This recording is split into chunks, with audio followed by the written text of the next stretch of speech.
أعوذ بالله من الشيطان الرجيم بسم الله الرحمن الرحيم يا أيها الذين آمنوا أوفوا بالعقود أحلت لكم بهيمة الأنعام إلا ما يتلى عليكم غير محلي الصيد وأنتم حرم إن الله يحكم ما يريد يا أيها الذين آمنوا لا تحلوا شعائر الله ولا الشهر الحرام ولا الهدي ولا القلائد ولا آمين البيت الحرام يبتغون فضلا من ربهم ورضوانا وإذا حللتم فاصطادوا ولا يجرمنكم شنآن قوم أن صدوكم عن المسجد الحرام أن تعتدوا وتعاونوا على البر والتقوى ولا تعاونوا على الإثم والعدوان واتقوا الله إن الله شديد العقاب حرمت عليكم الميتات والدم ولحم الخنزير وما أهل لغير الله به والمنخنقات والموقوذة والمترديات والنطيحة وما أكل السبع إلا ما زكيتم وما ذبح على النصب وأن تستقسموا بالأزلام ذلكم فسق اليوم يئس الذين كفروا من دينكم فلا تخشوهم واخشوني اليوم أكملت لكم دينكم وأتممت عليكم نعمتي ورضيت لكم الإسلام دينا فمن اضطر في مخمصة غير متجانف لإثم فإن الله غفور رحيم يسألونك ماذا أحل لهم قل أحل لكم الطيبات وما علمتم من الجوارح المكلبين تعلمونهن مما علمكم الله فكلوا مما أمسكنا عليكم واذكروا اسم الله عليه واتقوا الله إن الله سريع الحساب اليوم أحل لكم الطيبات وطعام الذين أوتوا الكتاب حل لكم وطعامكم حل لهم والمحصنات من المؤمنات والمحصنات من الذين أوتوا الكتاب من قبلكم إذا آتيتموهن أجورهن محسنين غير مسافحين ولا متخذي أخدان ومن يكفر بالإيمان فقد حبط عمله وهو في الآخرة من الخاسرين يا أيها الذين آمنوا إذا قمتم إلى الصلاة فاغسلوا وجوهكم وأيديكم إلى المرافق وامسحوا برؤوسكم وأرجلكم إلى الكعبين وإن كنتم جنبا فاطهروا وإن كنتم مرضى أو على سفر أو جاء أحد منكم من الغائط أو لمستم النساء فلم تجدوا ماء فتيمموا صعيدا طيبا فامسحوا بوجوهكم وأيديكم منه ما يريد الله ليجعل عليكم من حرج ولكن يريد ليطهركم وليتم نعمته عليكم لعلكم تشكرون واذكروا نعمة الله عليكم وميثاقه الذين واثقكم به إذ قلتم سمعنا وأطعنا واتقوا الله إن الله عليم بذات الصدور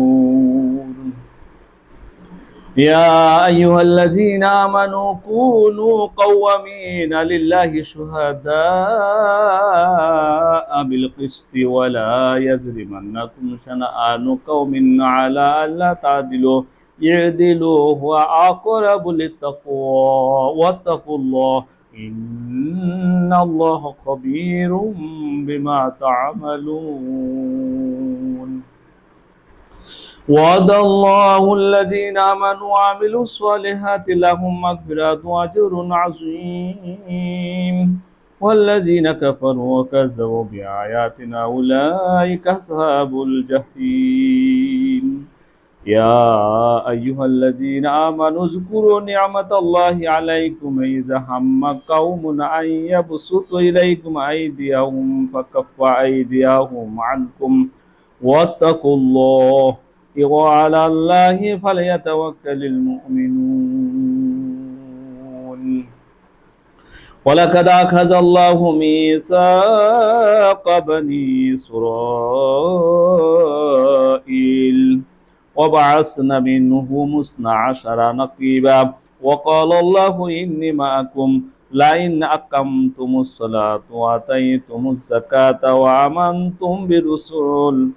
برسلي وعزرتموهم وأقرضتم الله قرضا حسنا لأكفرن عنكم سيئاتكم وأدخلنكم جنات تجري من تحتها الأنهار فمن كفر بعد ذلك منكم فقد ضل سواء السبيل فبما نكثهم ميثاقهم لعنهم وجعلنا قلوبهم قاسية يحرفون الكلم عن مواضعه ونسوا حظا مما ذكروا به ولا تزال تطلع على خائنة منهم إلا قليلا منهم فاعف عنهم واصفح إن الله يحب المحسنين ومن الذين قالوا إننا نصارى أخذنا ميثاقهم فنسوا حظا مما ذكروا به وأغرينا بينهم العداوة والبغضاء إلى يوم القيامة وسوف ينبئهم الله بما كانوا يصنعون يا أهل الكتاب قد جاءكم رسولنا يبين لكم كثيرا مما كنتم تخفون من الكتاب ويعفو عن كثير قد جاءكم من الله نور وكتاب مبين يهدي به الله من اتبع رضوانه سبل السلام ويخرجهم من الظلمات إلى النور بإذنه ويهديهم إلى صراط مستقيم لقد كفر الذين قالوا إن الله هو المسيح ابن مريم قل فمن يملك من الله شيئا إن أراد أن يهلك المسيح ابن مريم وأمه ومن في الأرض جميعا ولله ملك السماوات والأرض وما بينهما يخلق من يشاء والله على كل شيء قدير وقالت اليهود والنصارى نحن أبناء الله وأحباؤه قل فلما يعذبكم بذنوبكم بل أنتم بشر ممن خلق يغفر لمن يشاء ويعذب من يشاء ولله ملك السماوات والأرض وما بينهما وإليه المصير يا أهل الكتاب قد جاءكم رسولنا يبين لكم على فترة من الرسل أن تقولوا ما جاءنا من بشير ولا نذير فقد جاءكم بشير ونذير والله على كل شيء قدير. وإذ قال موسى لقومه يا قوم اذكروا نعمة الله عليكم إذ جعل فيكم أنبياء وجعلكم ملوكا وآتاكم ما لم يؤت أحدا من العالمين. يا قوم ادخلوا الأرض المقدسة التي كتب الله لكم ولا ترتدوا على أدباركم فتنقلبوا خاسرين. قالوا يا موسى إن فيها قوما جبارين وإنا لن ندخلها حتى يخرجوا منها فإن يخرجوا منها فإنا داخلون. قال رجلان من الذين يخافون أنعم الله عليهم ادخلوا عليهم الباب فإذا دخلتموه فإنكم غالبون وعلى الله فتوكلوا إن كنتم مؤمنين. قالوا يا موسى إنا لن ندخلها أبدا ما داموا فيها فاذهب أنت وربك فقاتلا إنها هنا قاعدون. قال رب إني لا أملك إلا نفسي وأخي فافرق بيننا وبين القوم الفاسقين. قال فإنها محرمة عليهم 40 سنة يتيهون في الأرض فلا تعس على القوم الفاسقين. واتل عليهم نبأ ابني آدم بالحق إذ قربا قربانا فتقبل من أحدهما ولم يتقبل من الآخر قال لا أقتلنك قال إنما يتقبل الله من المتقين. لئن بسطت إلي يداك لتقتلني ما أنا بباسط يدي إليك لأقتلك إني أخاف الله رب العالمين. إني أريد أن تبوء باسمي واسمك فتكون من أصحاب النار وذلك جزاء الظالمين. فطوعت له نفسه قتل أخيه فقتله فأصبح من الخاسرين. فبعث الله غرابا يبحث في الأرض ليريه كيف يواري سوءة أخيه قال يا ويلتى عجزت أن أكون مثل هذا الغراب فأواري سوءة أخيه فأصبح من النادمين. من أجل ذلك كتبنا على بني إسرائيل أنه من قتل نفسا بغير نفس أو فساد في الأرض فكأنما قتل الناس جميعا ومن أحياها فكأنما أحيا الناس جميعا ولقد جاءتهم رسولنا بالبينات ثم إن كثيرا منهم بعد ذلك في الأرض لمسرفون. إنما جزاء الذين يحاربون الله ورسوله ويسعون في الأرض فسادا أن يقتلوا أو يصلبوا أو تقطع أيديهم وأرجلهم من خلاف أو ينفوا من الأرض ذلك لهم خزي في الدنيا ولهم في الآخرة عذاب عظيم. إلا الذين تابوا من قبل أن تقدروا عليهم فاعلموا أن الله غفور رحيم يا أيها الذين آمنوا اتقوا الله وابتغوا إليه الوسيلة وجاهدوا في سبيله لعلكم تفلحون إن الذين كفروا لو أن لهم ما في الأرض جميعا ومثله معه ليفتدوا به من عذاب يوم القيامة ما تقبل منهم ولهم عذاب أليم يريدون أن يخرجوا من النار وما هم بخارجين منها ولهم عذاب مقيم والسارق والسارقات فاقطعوا أيديهما جزاء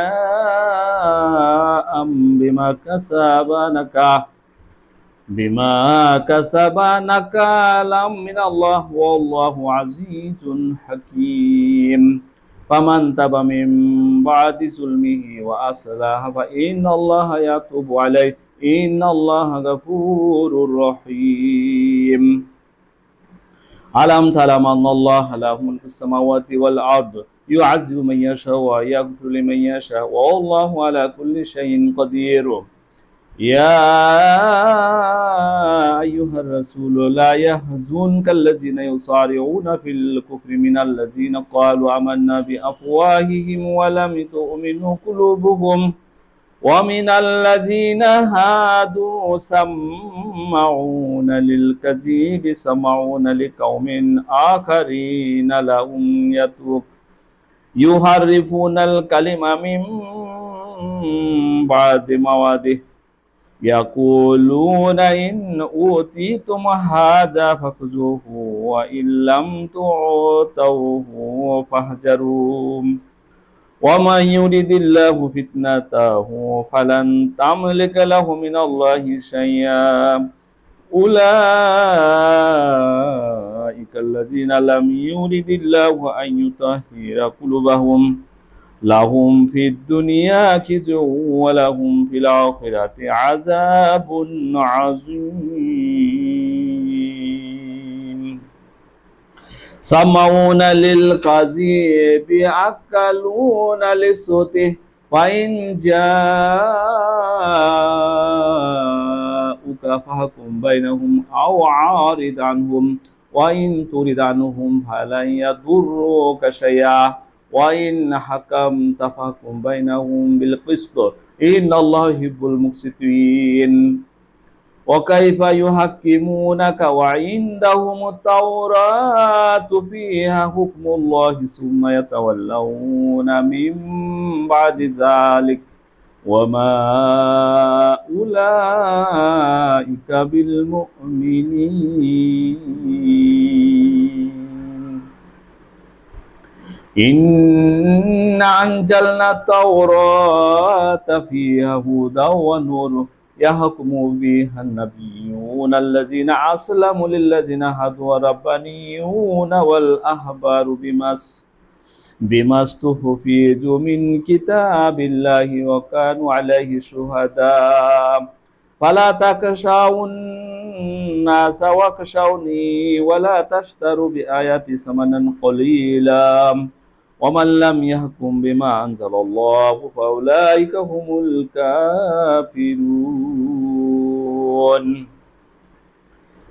وكتبنا عليهم فيها أن النفس بالنفس والعين بالعين والأنف بالأنف والأذن بالأذن والسن بالسن والجروح قصاص فمن تصدق به فهو كفارة له ومن لم يحكم بما أنزل الله فأولئك هم الظالمون وقفينا على آثارهم بعيسى بن مريم مصدقا لما بين يديه من التوراة وآتيناه الإنجيل فيه هدى ونور ومصدقا لما بين يديه من التوراة وهدى وموعظة للمتقين وليحكم أهل الإنجيل بما أنزل الله فيه ومن لم يحكم بما أنزل الله فأولئك هم الفاسقون وأنزلنا إليك الكتاب بالحق مصدقا لما بين يديه من الكتاب ومهيمنا عليه فاحكم بينهم بما أنزل الله ولا تتبع أهواءهم عما جاءك من الحق لكل جعلنا منكم شرعة ومنهجا ولو شاء الله لجعلكم أمة واحدة ولكن ليبلوكم فيما آتاكم فاستبقوا الخيرات إلى الله مرجعكم جميعا فينبئكم بما كنتم فيه تختلفون وأنيكم بينهم بما أنزل الله ولا تتبع أهواءهم واحذرهم أن يفتنوك عن بعد ما أنزل الله إليك وإن تولوا فاعلم أنما يريد الله أن يصيبهم ببعض ذنوبهم وإن كثيرا من الناس لفاسقون أفحكم الجاهلية يبغون ومن أحسن من الله حكما لقوم يوقنون يا أيها الذين آمنوا لا تتخذوا اليهود والنصارى أولياء بعضهم أولياء بعض ومن يتولهم منكم فإنه منهم إن الله لا يهدي القوم الظالمين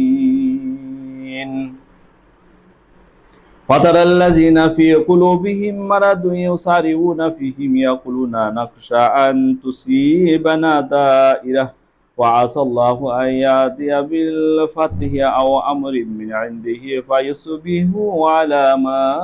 أسروا في أنفسهم نادمين ويقول الذين آمنوا أهؤلاء الذين أقسموا بالله جهد أيمانهم إنهم لمعهم حبطت أعمالهم فأصبحوا خاسرين يا أيها الذين آمنوا من يرتد منكم عن دينه فسوف يأتي الله بقوم يحبهم ويحبونه أذلة على المؤمنين عزة على الكافرين يجاهدون في سبيل الله ولا يخافون لومة لائم ذلكم فضل الله يؤتيه من يشاء والله واسع عليم ذلك فضل الله يؤتيه من يشاء والله واسع عليم إنما وليكم الله ورسوله والذين آمنوا الذين يقيمون الصلاة ويؤتون الزكاة وهم راكعون ومن يتول الله ورسوله والذين آمنوا فإن حزب الله هم الغالبون يا أيها الذين آمنوا لا تتخذوا الذين اتخذوا دينكم هزوا ولعبا من الذين أوتوا الكتاب من قبلكم والكفار أولياء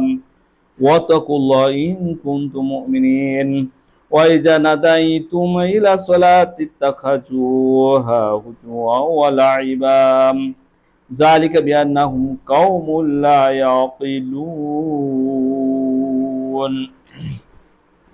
قل يا أهل الكتاب هل تنقمون منا إلا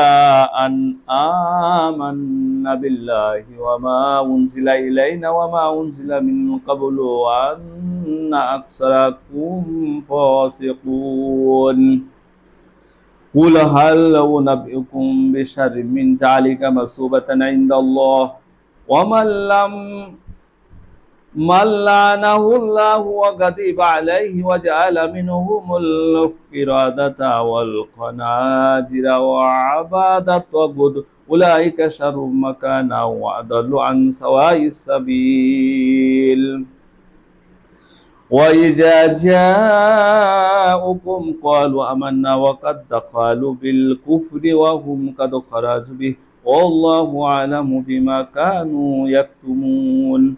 وترى كثيرا منهم يسارعون في الإثم والعدوان وأكلهم السحت لبئس ما كانوا يعملون لولا ينهاهم الربانيون والأحبار عن قولهم الإثم وأكلهم السحت لبئس ما كانوا يصنعون وقالت اليهود يد الله مغلولة غلت أيديهم ولعنوا بما قالوا بل يداه مبسوطتان ينفق كيف يشاء ولا يزيدن كثيرا منهم ما أنزل إليك من ربك طغيانا وكفرا وألقينا بينهم العداوة والبغضاء إلى يوم القيامة كلما أوقدوا نارا للحرب أطفاها الله ويسعون في الأرض فسادا والله لا يحب المفسدين ولو أن أهل الكتاب آمنوا واتقوا لكفرنا عنهم سيئاتهم ولا أدخلناهم جنة النعيم ولو أنهم أقاموا التوراة والإنجيل وما أنزل إليهم من ربهم لأكلوا من فوقهم ومن تحت أرجلهم منهم أمة مقتصدة وكثير منهم ساء ما يعملون يا أيها الرسول بلغ ما أنزل إليك من ربك وإن لم تفعل فما بلغت رسالته والله يعصمك من الناس إن الله لا يهدي القوم الكافرين قل يا أهل الكتاب لستم على شيء حتى تقيموا التوراة والإنجيل وما أنزل إليكم من ربكم ولا يزيدن كثيرا منهم ما أنزل إليك من ربك طغيانا وكفرا فلا تعس على القوم الكافرين إن الذين آمنوا والذين هادوا والصابئون والنصارى من آمن بالله واليوم الآخر وعمل صالحا فلا خوف عليهم ولا هم يحزنون لقد أخذنا ميثاق بني إسرائيل وأرسلنا إليهم رسلا كلما جاءهم رسول بما لا تهوى أنفسهم فريقا كذبوا وفريقا يقتلون وحاسبوا ألا تكون فتنة فعاموا وصموا ثم تاب الله عليهم ثم عاموا وصموا كثير منهم والله بصير بما يعملون لقد كفر الذين قالوا إن الله هو المسيح ابن مريم وقال المسيح يا بني إسرائيل اعبدوا الله ربي وربكم إنه من يشرك بالله فقد حرم الله عليه الجنة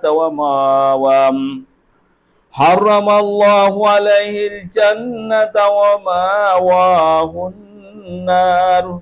وما للظالمين من أنصار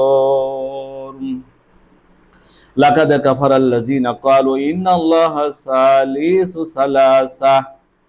وما من إله إلا إله واحد وإن لم ينتهوا عما يقولون لا يمسن الذين كفروا منهم عذاب أليم أفلا يتوبون إلى الله ويستغفرونه والله غفور رحيم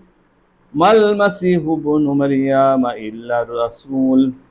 قد خلت من قبله الرسل وأمه صديقة